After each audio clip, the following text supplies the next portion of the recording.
Hello students, welcome back Gajanand academy YouTube channel. और इससे पहले आपने काफी सारे चैप्टर क्लियर करे होंगे हमारे साथ प्लेलिस्ट में, चैप्टर नंबर 5 तक जो आपका अर्थमेटिक प्रोग्रेशन था। और आज हम देखने वाले हैं चैप्टर नंबर 6 क्लास 10 का ट्राइंगल्स।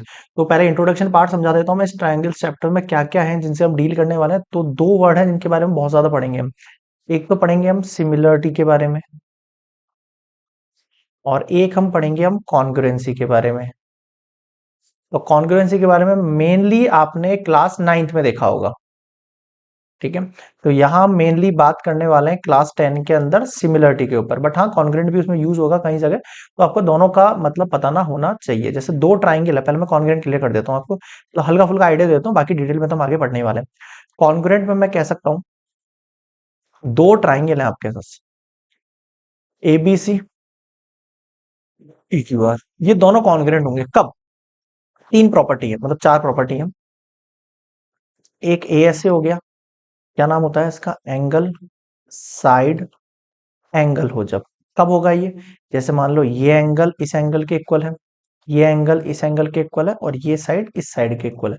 तो ASAC ये दोनों ट्राइंगल क्या हो जाएंगे? कॉन्ग्रुएंट हो जाएंगे। हल्का फुल्का समझ में आ रहा होगा। एक है SAS, क्या हुआ इसका मतलब? Side angle side. जब मान लो आप ये दो ट्राइंगल हुए, अब ये साइड इस साइड के इक्वल है, ये एंगल इस एंगल के इक्वल है, और ये वाली साइड इस साइड के इक्वल है, तो ये दोनों कॉन्ग्रुएंट हो जाएंगे ट्राइंगल्स। आया समझ में? इसको लिखते कैसे बता देता हूँ मैं। मान लो जैसे ये ABC नाम है, PQR है, triangle ABC congruent triangle PQR। और होंगे कैसे ये सब तो हम आगे डिटेल में पढ़ेंगे कि बहुत सारी प्रॉपर्टीज यूज होने वाली है। अगर आपने क्लास 9th के अंदर आपका जो चैप्टर नंबर 6 7 मतलब ट्राइंगल्स, क्वाड्रिलेटरल, पैरेललोग्राम, सर्कल्स, अगर ये आपने बिल्कुल भी नहीं पढ़ा है तो आपको इस चैप्टर में बहुत दिक्कत होने वाली है। तो अब मैं ये तो कहूंगा नहीं आपसे क्लास 9 जाके पढ़ लो, बट हाँ थोड़ा सा यहाँ पे सीरियस होकर देखना इन चीजों को। थर्ड प्रॉपर्टी जो है आपके पास ASA हो गई, SAS हो गई आपके पास। अगली आती है आपके पास SSS, मतलब साइड साइड साइड। अगर दो ट्राइंगल की तीनों साइड इक्वल से आपस में, तो दोनों ट्राइंगल क्या हो जाएंगे? कॉन्ग्रुएंट हो जाएंगे। और फोर्थ सबसे इंपॉर्टेंट है RHS। ये कौन सी होती है? एक तो होता है राइट एंगल इसमें, एक होता है हाइपोटेनस, और एक कोई भी साइड। एग्जांपल दे देता हूं मैं आपको, यहाँ पे ध्यान रखना जो एग्जांपल दे रहा हूँ ऐसे नहीं होंगे, ये प्रूफ प्रूफ तरीके से होंगे, तो हम बाद में देखेंगे अच्छे से। ABC और ये PQR दो ट्राइंगल है, तो इसमें भी 90 है, इसमें भी 90 है। 90 के सामने वाली साइड दोनों की इक्वल होनी चाहिए, इसको बोलते हैं हाइपोटेनस। दो एंगल 90 होने चाहिए, इसको बोलते हैं राइट एंगल। और एक बची हुई साइड, मतलब कि ये वाली साइड अगर इसके इक्वल है तो हम इन दोनों को क्या कहेंगे? कॉन्ग्रुएंट कह सकते हैं। ध्यान रखना, एक आपका ASA का एक सब पॉइंट और है, एंगल एंगल साइड करके, वो भी इसी की प्रॉपर्टी होती है। तो पांच प्रॉपर्टी बताते हैं कुछ लोग, मतलब टीचर्स वगैरह, बट एक्चुअल में मैं 4 की बात कर रहा हूँ। ये इसी की एक प्रॉपर्टी है, सब प्रॉपर्टी है। क्लियर है? अब सिमिलर की बात करो। अब सिमिलर में दो प्रॉपर्टी तो इसी में से उठ के आई है। कौन कौन सी? एक तो SAS उठ के आई है इसमें से, और एक इसके अंदर से SSS उठ के आई है। तीसरी हम कहेंगे AAA, या फिर इसको शॉर्ट में AA भी कह सकते हो, एक ही बात है। अगर भाई दो एंगल इक्वल है किसी ट्राइंगल के, तीसरा तो इक्वल होना ही कॉमन सेंस की बात है। कौन सी प्रॉपर्टीज है? सम ऑफ ऑल एंगल्स से। ये पता है ना आपको, एक ट्राइंगल में सम 180 होता है। अगर दो एंगल्स का सम आपके पास 120 निकल गया दोनों ट्राइंगल में, तो तीसरा एंगल दोनों में 60 60 निकलेगा, कॉमन सेंस की बात है। तो आप चाहे AAA कहो चाहे AA कहो, एक ही बात है। और SAS और SSS मैंने आपको बताई थी, ये भी इसी का एक पार्ट है। मतलब अगर साइड्स इक्वल है आपके पास, तो वो दोनों ट्राइंगल क्या हो जाएंगे? सिमिलर हो जाएंगे। कैसे? बताता हूं कैसे। ये एक बेसिक रफली आइडिया दिया। सिमिलर का तरीका कैसे होता है? ऐसे लिखते हैं हम इसको, triangle ABC similar triangle PQR, इस तरीके से। ट्राइंगल सिमिलर का साइन ये होता है, और कॉन्ग्रुएंसी का साइन ये होता है। अब हम देखेंगे सिमिलरिटी में क्या क्या चीजें हैं जो जरूरी है, और कॉन्ग्रुएंसी में क्या क्या चीजें हैं जो जरूरी है। कॉन्ग्रुएंसी में अगर मेरे पास मान लो आपके पास साइड्स इक्वल है सारी की, क्या इक्वल है? साइड्स इक्वल है, तो कॉन्ग्रुएंस हो जाएगा। या फिर मैं कह सकता हूं, और लगा देता हूं मैं यहाँ पे, एक सेकंड, हिंदी में हो गया ये। और मैं बात कर सकता हूँ एंगल्स की, लेकिन यहां मुझे साइड सिमिलरिटी के अंदर मुझे साइड्स के रेशोस की बात हो रही होती है। सिमिलरिटी के अंदर क्या होते हैं? कॉरस्पॉन्डिंग साइड्स के रेशोस की बात हो रही होती है, ठीक है। और एंगल्स तो सिंपली है ही है। कॉरस्पॉन्डिंग साइड्स के रेशियो मतलब, एग्जांपल दे रहा हूं, इसमें 2 है, इसमें 4 है, इसमें 5 है, इसमें 10 है, इसमें 15 है, इसमें 30 है। देखो 2/4, 5/10, 15/30, दोनों इक्वल है ना? ये तीनों इक्वल है। हाँ सर इक्वल है, दिखने में नहीं लग रहे थे लेकिन है अब इक्वल। देखो रेशियो सबका इक्वल आ रहा है क्या? हाँ सर आ रहा है। तो ट्रिपल एस से मैं कह सकता हूं, अगर इसका नाम एबीसी है, इसका नाम पी क्यू आर है, तो triangle ABC similar triangle P Q R. अब इसका ये नेमिंग बहुत इंपॉर्टेंट है। नेमिंग का मतलब अगर इसकी ए बी साइड का आगे रेशियो आ रहा है तो इसके पीछे पी क्यू साइड का रेशियो आना चाहिए। फिर अगर बी सी साइड है तो इसका क्यू आर साइड आना चाहिए यहाँ पर, समझ गए रेशियो? तो ऐसे है रेशियो अपॉन रेशियो, फिर रेशियो अपॉन ये साइड का रेशियो, और सी ए अपॉन आर पी। अब इसी से हम ट्राइंगल मेड करते हैं कॉरस्पॉन्डिंग साइड से। सबका स्टार्टिंग का वैल्यू उठा लो,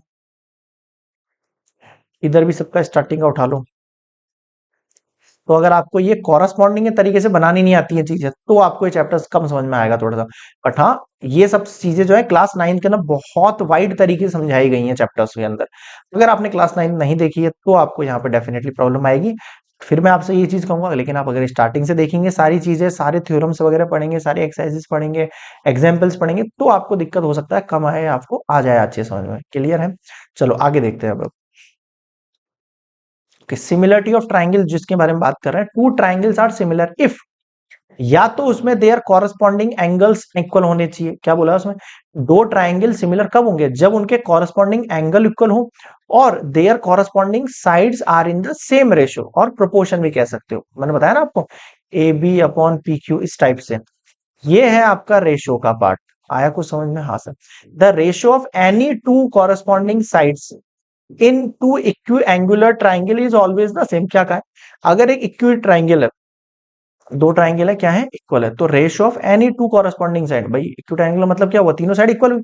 3 3 3, 5 5 5। अब इसमें कोई भी दो साइड के पेयर उठा लो आप, जैसे यहां से 3 और 3 उठा लिया, यहां से 3 और 5 उठा लिया, ये पेयर जो है हमेशा क्या होंगे? सेम होंगे। सेम ही तो आएंगे। ये 3/5 होगा, ये भी 3/5 होगा, ये भी 3/5 होगा। ये समझा रहा है, कॉरस्पॉन्डिंग की बात कर रहा है। इसका लेफ्ट तो इसका भी लेफ्ट, ऐसा कुछ कॉरस्पॉन्डिंग आपको इससे समझ में आएगा, तब आप एग्जाम्पल देखोगे इसका। टू पॉलीगन, पॉलीगन मतलब क्या होता है? पॉलीगन कहते हो आप उसको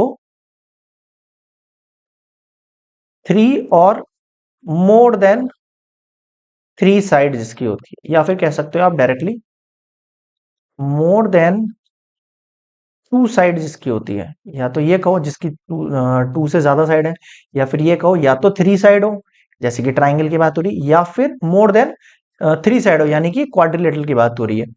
to polygon are same number of sides are similar, जिनके अंदर सेम नंबर ऑफ साइड्स है वो सिमिलर है। अगर, क्या कहा मैंने? जैसे ये पॉलीगन है मतलब क्वाड्रिलेटरल है, ये भी क्वाड्रेट है, ये दोनों सिमिलर हो सकते हैं कब?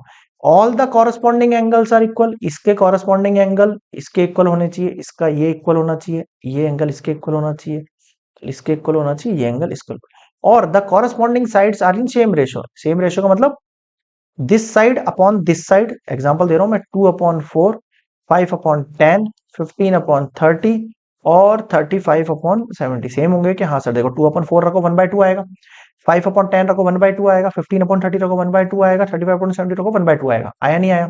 हाँ सर। तो ये दो अगर कंडीशन है आपके पास, एंगल्स की और रेशियोज की, साइड्स की कॉरस्पॉन्डिंग की, तो उन दोनों पॉलीगन को क्या कह सकते हो आप? सिमिलर कह सकते हो। बताया सर ने। एक और इंपॉर्टेंट चीज, जो आपके पास जो पॉलीगन या फिर जो ट्राइंगल कह लेता हूं मैं यहाँ पे, कॉन्ग्रुएंट है, क्या है?